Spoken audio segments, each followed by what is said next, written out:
Good morning, friends. Greetings and welcome to The Bright Side, your nutritional program dedicated to the understanding of the vast world of nutrition and nutritional supplementation. I am your host, Pharmacist Ben, nutritional pharmacist from Boulder, Colorado.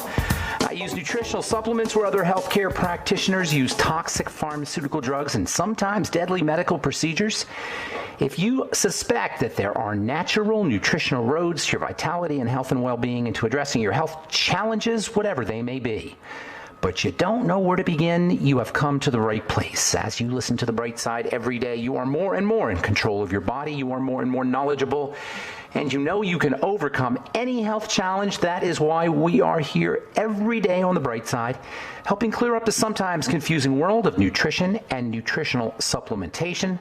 Over the last 30 years of practicing pharmacy, I have seen drug-free recoveries from diabetes and hypertension and obesity and skin diseases like psoriasis, eczema, rosacea, acne, digestive ailments, autoimmune issues of all kinds, recoveries that by the standards of modern medicine can only be called a miracle. But what is in the world of the body, what is in the world of biology, standard operating procedure. Because the human biological system is a healing system. It's a regenerating system. It is designed divinely to heal and renew itself on a moment-to-moment basis. And while some folks may call that a miracle, it really is just the way the body works. If you have questions about health or nutrition or prescription drugs, we welcome your calls on The Bright Side at 844-236-6010. If you want to wean yourself or a loved one or friend or family member, workmate, loved one off their meds and get on a good nutritional supplement program, we can help you do that. 844-236-6010 is our number today on The Bright Side. And if you want to purchase any of the longevity products or our Truth Skin Health products, please head over to my websites, brightsideben.com, criticalhealthnews.com, pharmacistben.com, or for our Truth Skin Health products, you can go to truthtreatments.com. Truthtreatments.com. Make sure you take a look at our retinol 5% gel if you're dealing with aging skin or you don't want to be dealing with aging skin. Prevention is absolutely the way to go, and you want to start using topical skincare to accelerate or enhance or amplify the production of wrinkle-busting connective tissue at probably in your 30s. Believe it or not, the skin starts to break down and manifests the signs of aging for many folks in their late 20s, even in their early 20s. So somewhere around your 25 to 30s when you really want to start focusing on anti-aging your skin if you want to prevent, and it's always best to prevent the formation of wrinkles, fine lines, crow's feet, thinning skin. And of course, if you're interested in an anti-aging topical skincare program, nothing beats retinol, especially in high concentrations. And not even vitamin C beats retinol, but vitamin C works hand in hand with retinol, and you'll get both in our Truth Retinol 5% gel. You can find out all about it at truthtreatments.com, truthtreatments.com. Okay, so welcome back to The Bright Side. We're talking about the relationship between movement and the connective tissue. The connective tissue makes up a third to a quarter of the body. The connective tissue conducts electrical energy. The connective tissue feeds and nourishes and detoxifies the rest of the body. That's one of the underappreciated roles of the connective tissue. The connective tissue is a detox system in addition to obviously connecting everything together.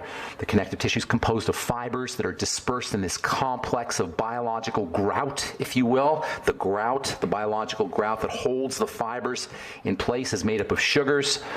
Complex sugars, substances like glucosamine and hyaluronic acid will support the production of these fibers. That's why everybody wants to be using hyaluronic acid or glucosamine either in a supplemental form or in terms of foods.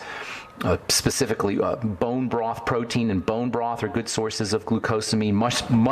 Mushrooms will get you some glucosamine as well, and of course organ meats too. Protein is also important. Organ meats, bone broth, specifically proteins that help you build collagen. One in particular, one amino acid in particular is called glycine, and glycine does double duty as an immune booster as well as a connective tissue building substance, and you'll get glycine in bone broth protein. Glycine deficiency is actually somewhat common, unfortunately.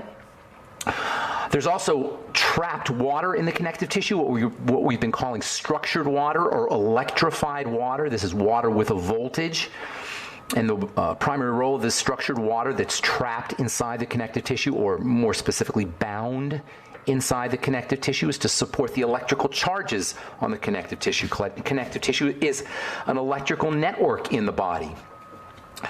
Given the energetics and the flow of this entire connective tissue system, it should come as no surprise that the connective tissue is healthiest, it's strongest, it's most vital, and it's most able to do its work of feeding and breathing and detoxifying the rest of the body, all the cells of the body, when it is dynamic, when it's in movement. The connective tissue needs to be in movement. This is why sitting is the new smoking, and this is why movement is so important when it comes to good health, when it comes to strength, when it comes to anti-aging, as well as when it comes to just the plain old beauty of the body, when it comes to the physical appearance of the body, when it comes to the physical appearance of the skin. What we call aging, the visible signs of aging, are a deterioration of the connective tissue or a degeneration of the connective tissue. So movement, which stimulates the growth of connective tissue, which makes the connective tissue healthier, which enhances the ability of the connective tissue to repair itself. This is why movement is one of the best beauty tools you can use. Movement, pressure even pressure on the connective tissue, just pressing on it, will encourage electrification of this substance.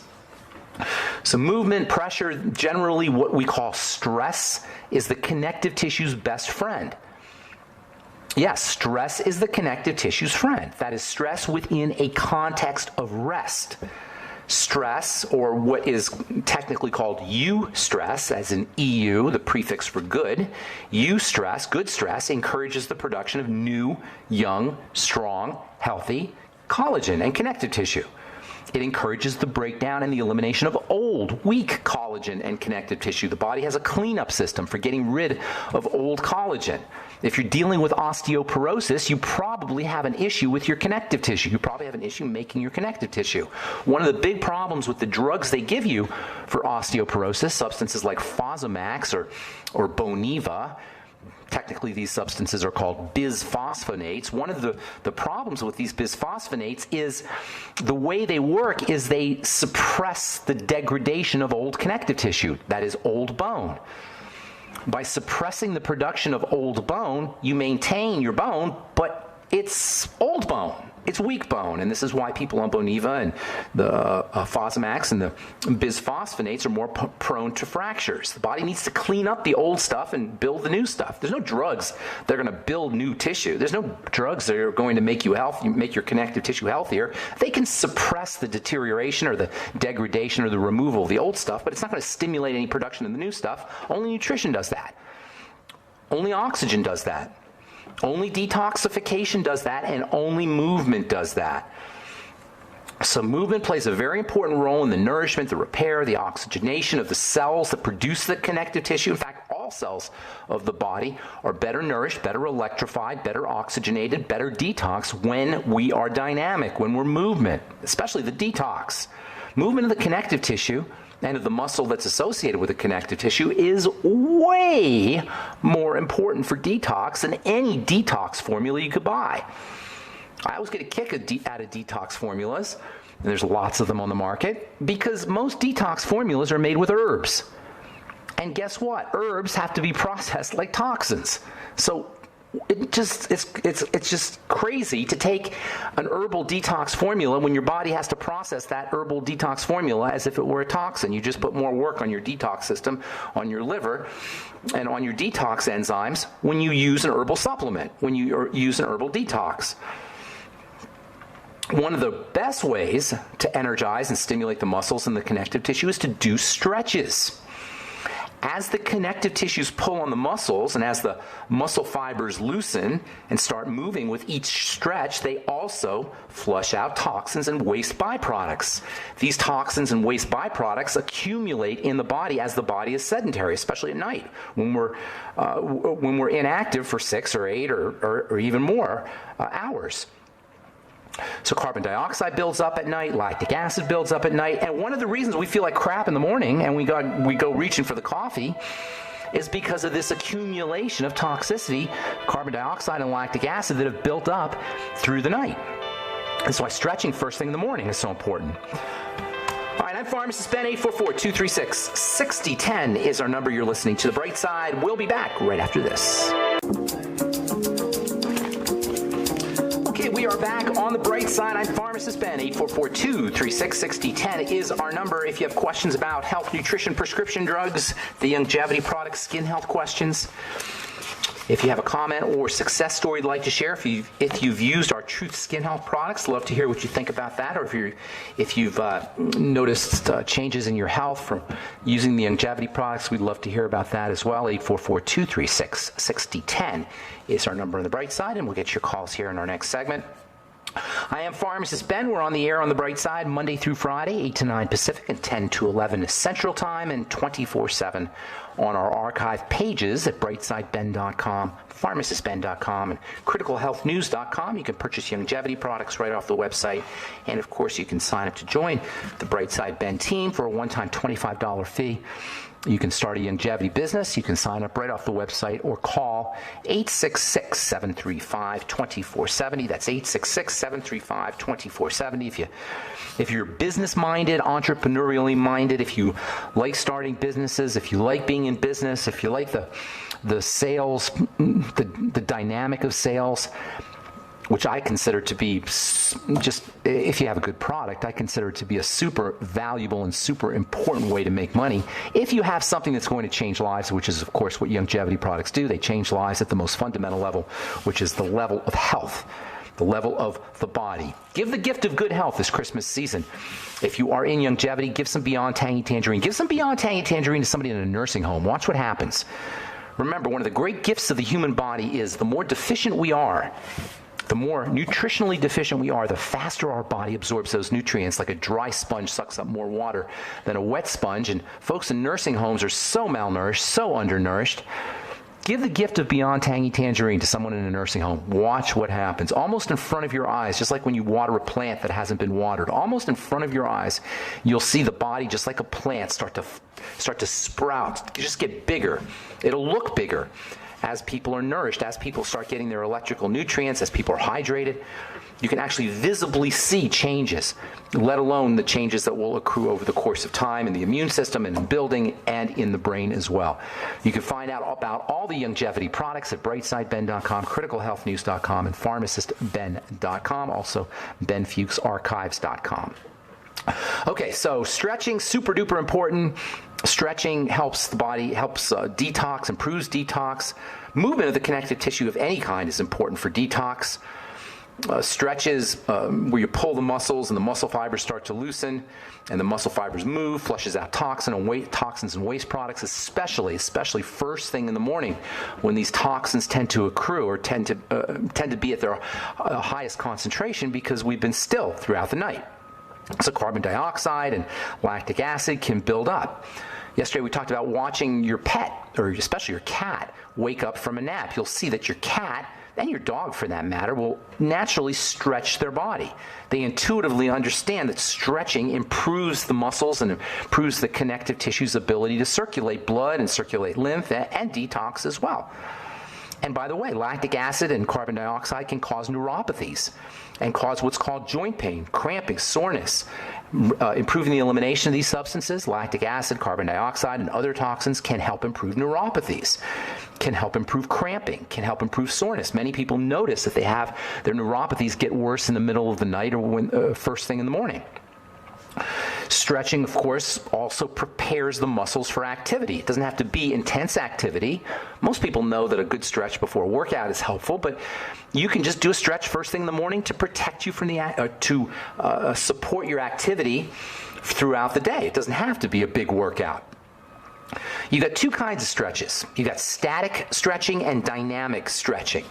The kind of stretching most people know about is static stretching. That's where you hold positions for 30 seconds or 20 seconds. You just kind of lift your arms up over your head and kind of pull each arm to the left or to the right, and you hold it. Static means not moving.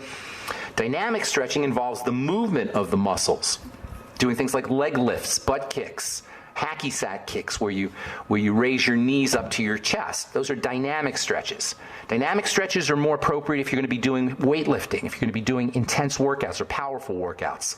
Static stretching is more for your day-to-day kind of workout or for aerobic kinds of workouts. Static stretching are the classic kind of stretching, and these are typically done when you're standing still and you're kind of focusing on one muscle group at a time. You hold a position for 30 seconds or 60 seconds. The idea is to warm up and loosen the joints so that they could be used during movement types of activity, like aerobic exercising, or even if you're just taking a walk. Certainly if you're going for a jog or going for a run, you're going to want to do static stretching. Dynamic stretching prepares the body for more heavy kinds of workouts. Dynamic stretching utilizes momentum. So the kind of stretching where you're just crossing your leg or moving your legs across your body or moving your arms across your body. These are called dynamic stretches. Static stretches are yoga stretches. There's a reason people do yoga in the morning, folks. People have done yoga in the morning for thousands of years. The poses, the stretches, the positions, these are called asanas in yoga, A-S-A-N-A. These various poses supercharge your connective tissue. They improve the flow of oxygen through the connective tissue. They improve the flow of nutrition, vitamins, and minerals through the connective tissue. They improve the flow of electrons, i.e. electricity, through the connective tissue. So doing asana poses, yoga poses, is far from a religious experience or spiritual experience. Actually, it may be a religious. I've never done them, so I don't know. It may be religious or spiritual experience, but really what it does is it prepares the body physically. In my opinion, anyone dealing with a chronic, long-term degenerative disease would benefit from a yoga practice, and that, by the way, includes cancer, which is the ultimate end result of cells that are not getting nutriated, oxygenated, or detoxified. The stretches, the asanas, the static stretching that's associated with yoga helps improve all of these functions. And even better, it prevents cancer because it improves all of these functions. Even chronic fatigue or morning fatigue can be alleviated by these supercharging effects of stretching and flexibility and movement. If you're tired first thing in the morning, try running in place for 60 seconds. Just running in place for 60 seconds can supercharge your connective tissue. If you're tired in the middle of the day, try running in place for 60 seconds, just at your desk. Yeah, you may look a little silly if you're in the office, but still, you're going to feel a lot better. Just the pressure on the connective tissue as you go up and down will jack up the electrical energy that's flowing through it. If you're tired, exercise. I know that's counterintuitive. It doesn't make sense. Oh, I'm too tired to exercise. Actually, if you exercise and it doesn't take long, 60 seconds, 120 seconds, if you do an intense exercise for 120 seconds, when you're tired, you will actually supercharge your connective tissue and have more energy. Not only that, but you'll also be encouraging the production of new connective tissue. You'll be encouraging the repair of your connective tissue, and that includes the connective tissue of the heart.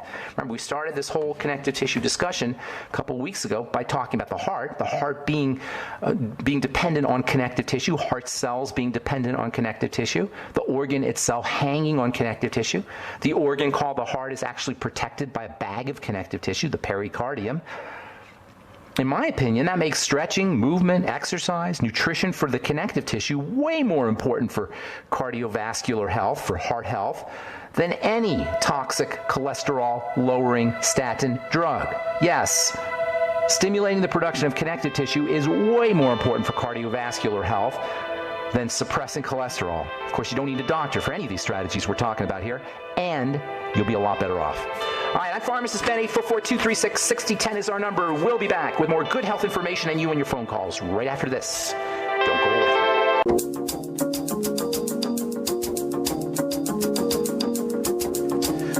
All right, we are back on the bright side. Pharmacist Ben here. 844-236-6010 is our number. 844-236-6010. We do got lines open for you. If you have questions about the longevity products, formulations, ingredients, a health challenge you or a loved one may be dealing with, if you are in the longevity business and you have a problem patient, we can help you. We can help you understand a nutritional supplement program for problem patients. If you want to wean yourself off your meds, of course, 844-236-6010 is our number. We can help you do that as well.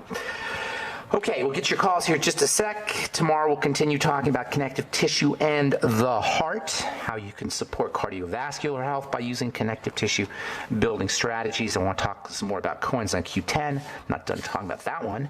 That's a super important nutritional supplement that nobody gets enough of. As a supplement, it's not an essential supplement, of course, but in my opinion, as we get older, everybody needs a coenzyme Q10 supplement. We'll talk about that tomorrow. From the University of Texas Southwestern Medical Center, check this out. Study shows fasting kills cancer cells of common childhood leukemia.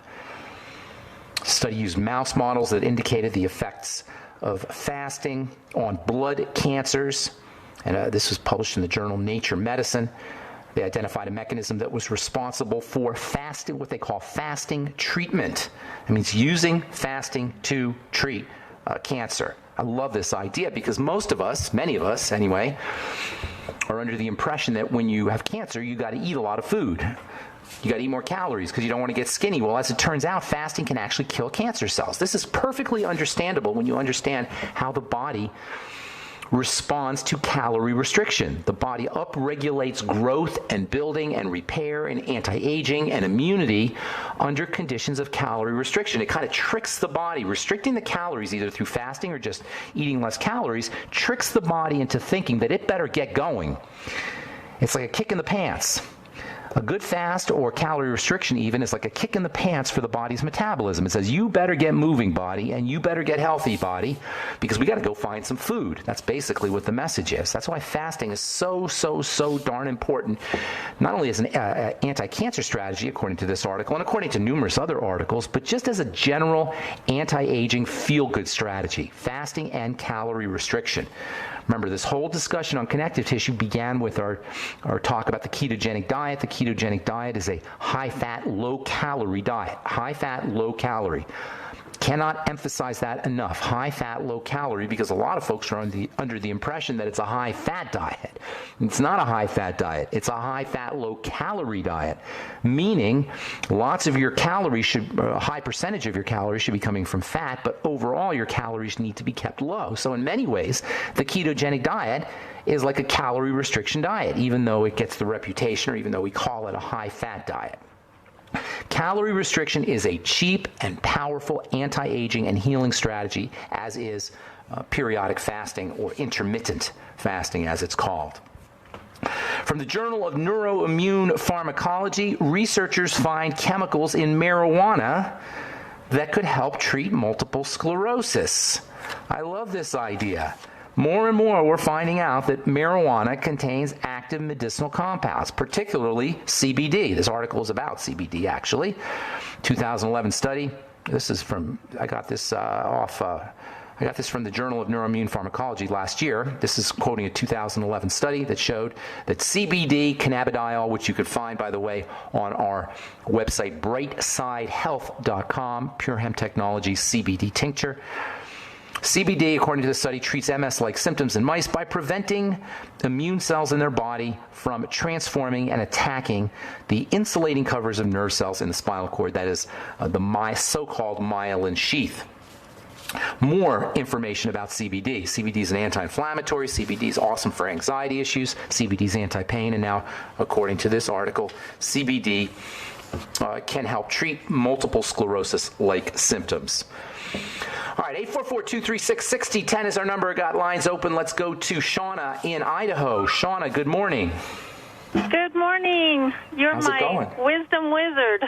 Oh, I appreciate that. Have I talked to you, Shauna? Are you the? You did I meet you last year about this time. I went on a fast and it helped me get my leg better. Oh, nice. But I didn't see you. I didn't see you when I was in Boise. Did I last summer?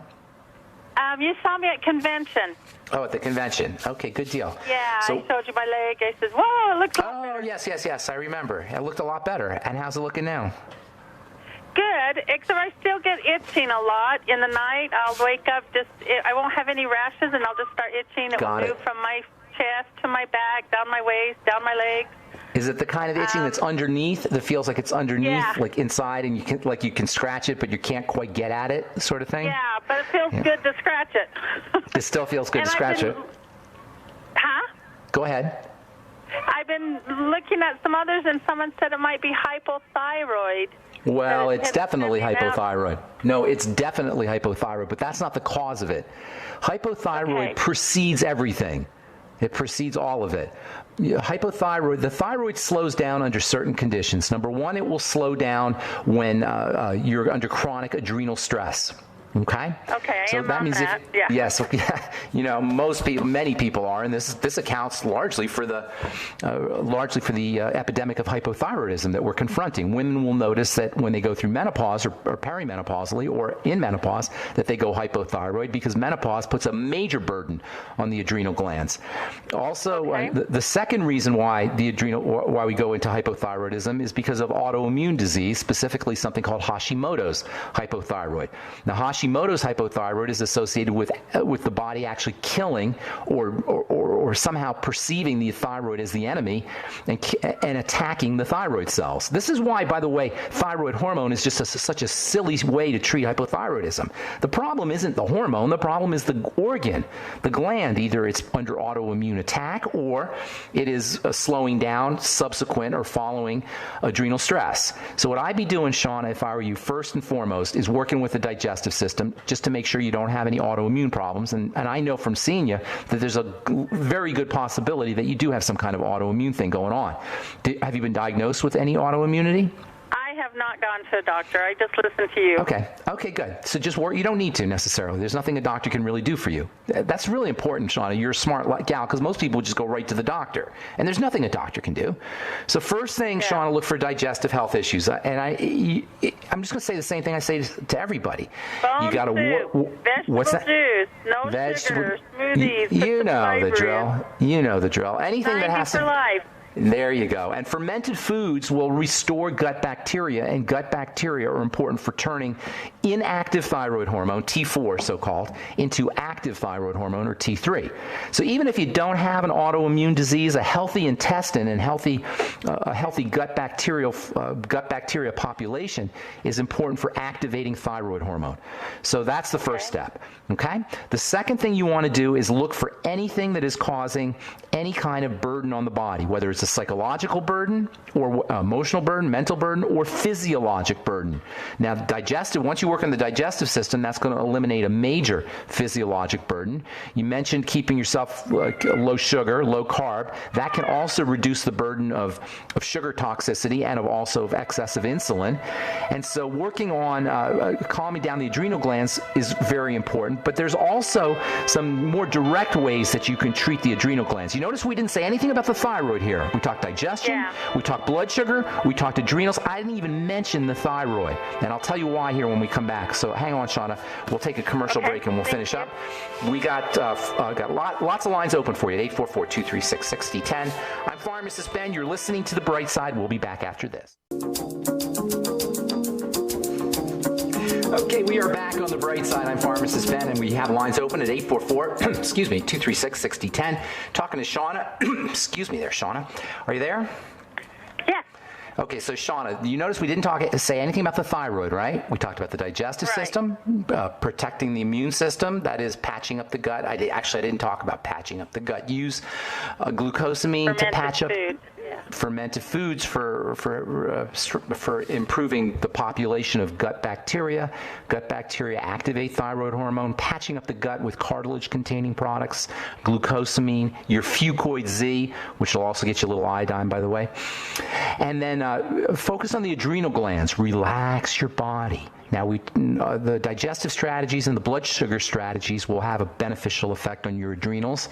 Psychological relaxation, visualization, mental relaxation, those will also help. Using nutrients for the adrenal glands. Zinc is extremely important for the adrenal glands. Vitamin B5 can be helpful for the adrenal glands. Magnesium, copper, iodine are all important for the adrenal glands, as is the B complex, particularly B12. It'll be basically useless for you to focus on thyroid health if you're hypothyroid. Okay? Because the adrenals and the digestive system, and also to a certain extent the blood sugar system, precede issues with your adrenal glands. This is why just using Synthroid or Levothyroid or some kind of prescription thyroid hormone doesn't help people who are hypothyroid, except perhaps for giving them a quick buzz, like a caffeine-like buzz, but it doesn't help the thyroid. Focus on the digestive system, the blood sugar system, and the adrenal glands. Don't forget your slow, deep breathing techniques, Shauna. So and mine could probably be more psychologically, where I'm in three different schools. and my Could be. kids, 12 Easily. kids, and then doing daycare, and then wanting to do longevity. So Easily, how do I Shauna. back off? Well, I want that's to live to do all those things. You know, one day we'll do a show on just the psychological aspects of health, because really, the way I look at it, it's just as important, if not more important, than the physiologic strategies we talk about all the time. Shauna, I got a bunch of calls now. Everybody's calling me, so I'm going to move on. Thank you. Good to talk to you. God bless you. Happy holidays. Okay, love you. Okay, take care. Bye-bye. Okay, Chris in Florida, good morning. What's going on? Hey, Ben. Yes. Thanks for all you do. Yes, what's going on? Thank you. I can't. An honor to talk to you. I've called maybe a couple times or a couple times ago. I've listened for a couple of years, but my 11-year-old son, who I guess was diagnosed just recently, but we think it may be something from birth called medullary sponge kidney. Now I know you. Okay. Yeah, medullary Sponge kidney. Okay. Yeah. His primary doctor, the pediatrician, who I hate doctors. I hate everybody in the medical field except for you and maybe Wallach and McCullough. But it's not the people themselves, unless they're arrogant about it, which sometimes they are. It's not the people; it's the model. But go ahead. I want to help you out here. It's their training. I wish I could wring the neck of their training. But anyways, yes. According to his pediatrician, he said what we noticed, like a day after he was born, there was a little bit of dried blood that was in where he would pee in his diaper, and that our pediatrician actually remembered that, and he formulated that it could be medullary sponge kidney. We took him to a specialist. I hate the word specialist, but we took him there, and who was a really great older doctor, kind of a hippie, so you knew he wasn't sacked by the pharmaceuticals yet. Okay. So nonetheless, he said that he would say that he had medullary sponge kidney. It's okay, but that we should cut down on vitamin C. I'm losing you there. I'm losing you, Chris. Did you say cut down on vitamin C? Yeah, our research has dictated that vitamin C may not be sort of attributing to medullary sponge kidney. No, it's not going. That's not true. That's not true. Medullary sponge kidney is typically congenital. How old's the boy, by the way? 11. Okay, so does he have any history of stones or anything like that? Cloudy urine, painful urine? On an ultrasound, a couple of times when he was younger, he peed red. So we thought that was a big problem, but he had gotten hit in the back, so maybe thought it was that. But long story short, he has 8 stones from a little ultrasound that we found. But we're not sugar soda people. Basically, he's got a weak kidney. Forget the term medullary sponge. That just means that there's little pockets and cysts that are forming there, and it looks like a sponge. You don't need to worry about that. He's got a weak kidney. Vitamin C is excreted through the kidneys, so that's what they're thinking, I imagine, is that the vitamin C will put a stress on the kidneys as the body tries to eliminate it. That's not a reason to avoid vitamin C. It's an essential nutrient. You maybe want to avoid big doses of it right away. That might be the case, but you absolutely don't want to avoid it. That's pretty silly for anybody to say. In fact, vitamin C is almost like a panacea for these kinds of things. Now, the problem is that it was congenital, and that means that there's probably something that happened in the womb. So at this point, what you have to do is you have to be very kind and gentle to the body, particularly sugar. Sugar presents a major burden to the kidneys. For the doctor to say avoid vitamin C and not to mention sugar seems kind of silly to me. Does he have any issues with blood sugar, and is he gaining weight, or is he noticing any diabetes? Skinny as can be. My wife and I have always been thin-framed. We actually call him kind of a runt.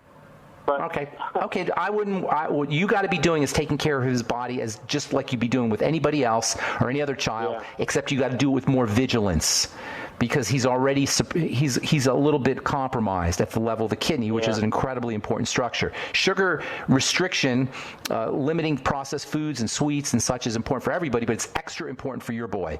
And then in combination with that, I would be using nutrients that help the body process sugar, the sweeties, the B complex, the Beyond Tangy Tangerine, exactly, B1 thiamine, B3 niacin, magnesium. You really want a good nutritional supplement program. You want to keep him hydrated. Pretty much you got to do everything everybody else has to do, or he does, except you have to do it with way more vigilance, because of this the compromise at the level of the kidneys, which is super important, obviously, especially if he's already starting to form stones. If he's already starting to form stones, then that's telling me he's not taking care of business, or somebody's not. So you really got to. I would like to have my kids under 20 grams of sugar a day, and I listen to everything you say, and when people have an ailment, I almost feel as though I'm talking, but you're telling me what to say, because you say a lot of the same stuff over and over again because it's accurate, but I tell the same thing to my wife and kids that they want to throw me out of the window. My wife I know, it's terrible because you're the weird one. You and I are the weird ones. Well, that's just how it is, and I don't know how to get around that problem, but that is an issue. He needs to be paying more attention to supplements, not less, but he really needs to be paying super close attention to how his body processes sugar. That's the most important thing. Yeah, over the course of time, he's going to probably have some adrenal issues too, because this can present a major burden on the body. So relaxation techniques can also help him. Deep breathing, slow deep breathing can help. And then burning up sugar through vigorous exercise can also help him. You may want to get him into Tai Chi or soccer or something like that if he's not already doing that. Yeah, he's so sporty. He is. Sporty. Okay, that's good. Keep it going. But emphasize the sugar connection, the relationship between sugar and the kidneys, and really focus on kidney health in general. And don't worry about the medullary sponge part of it. That just means the kidneys are compromised somewhat. And the term is a bit it's kind of scary. It's not that scary. He's just got a kidney problem, and that's what you want to focus on. All right, I got to motivate. Thank you so much for your call. Appreciate it. Thanks for the kind words, Chris. I appreciate it, man. You're a light in the fog. Thanks, brother. Thanks, buddy. Bye-bye. Hey, Leo, good morning. Got about a minute, buddy. Leo in Oregon. Good morning, Ben. It's always a pleasure listening to your show. Thank you. It's like continuing education in health, real education in health. I appreciate really that. Quick, Thank you, Leo. Really quickly, there's a whole host of things that I would love to talk to you about, but I want to get right to the meat of the matter. I know someone that is having their colon removed. They're young. They are young. They had some pre-cancer polyps detected there. They had some colon cancer in their family history. They got scared. I didn't find out about it until recently. But and there's no way it's happening as we speak. So there's no way to change their mind, so to speak. But what suggestions would you have for someone who's had lots before surgery and after surgery, how to recover is what you're thinking? Yes, exactly. Okay, so first of all, pre-surgical patients should always be using digestive enzymes a couple of weeks before surgery. If they're not already using digestive enzymes, and I mean on an empty stomach, not to digest food, but to keep the blood flowing. This is so important when you're on a pre-surgery. Now, doctors like to clot the blood because they're afraid of overbleeding. The problem is that will slow down healing, and that will exacerbate inflammation. So using things like digestive enzymes pre-surgery, even vitamin E pre-surgery, although your doctor will probably tell you not to do that, that can be helpful.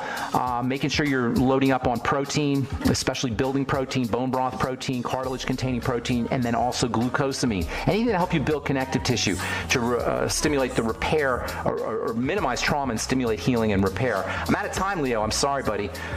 Thanks for your call, buddy. Maybe call back tomorrow because this is kind of an important subject, pre- and post-surgical nutritional strategies. I'm Pharmacist Ben. Thanks for listening to The Bright Side, friends. Please check out my Truth Skin Health products at truthtreatments.com and the longevity products at brightsideben.com, criticalhealthnews.com, or pharmacistben.com. We'll talk to you all later. Have a wonderful, beautiful, awesome, spectacular day. I'm Pharmacist Ben. Bye for now.